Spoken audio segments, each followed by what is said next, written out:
Cheers.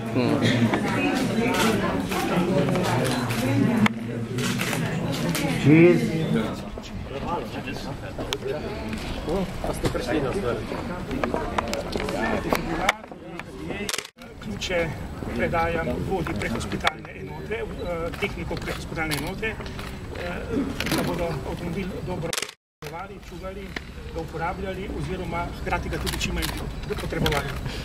Hvala.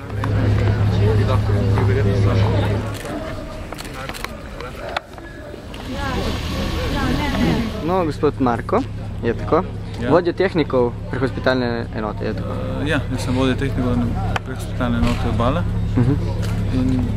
Povejte mi, mene zanima, zdaj načrtovano je bilo, da bi v Kopru odprli to prehospitalno enoto, ne? Da ne bi bili tudi v Izoli. Bi bilo to boljše, slabše? Zakaj? Kot vam je že direktor na tiskovni konferenci povedal, v bistvu je boljše, da smo locirani zraven bolnice, ker smo v bistvu središčno bolj na rajonu, ki ga pokrivamo na področju, in hkrati je tudi boljša, nam je tudi boljša povezava, da v bistvu, ko recimo urejenega bolnika predamo bolnici in ko predamo s tem bolnikom tudi določen del opreme, nam je lažje potem to opremo v naših prostorih tudi nadomestiti z rezervno. In kakšno je sicer stanje prehospitalne enote? Je vse v redu?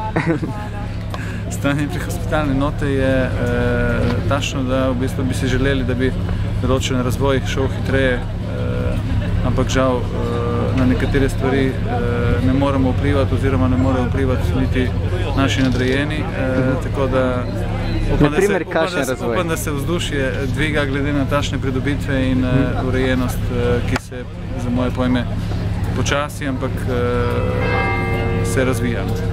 In kakšne so te razvojne, novi razvoj naprej? Kaj ste imeli v mislih? Nov razvoj je, kot je že napovedal direktor, to je centralna urgentna služba. Predvsem to, ki bi delovalo praktično v sinergiji z bolnico in za celo Obalo. In na koga treba to apelirati? To je, v osnovi je glavni delež tega je verjetno Ministrstvo za zdravstvo. Dobro. Najlepša hvala.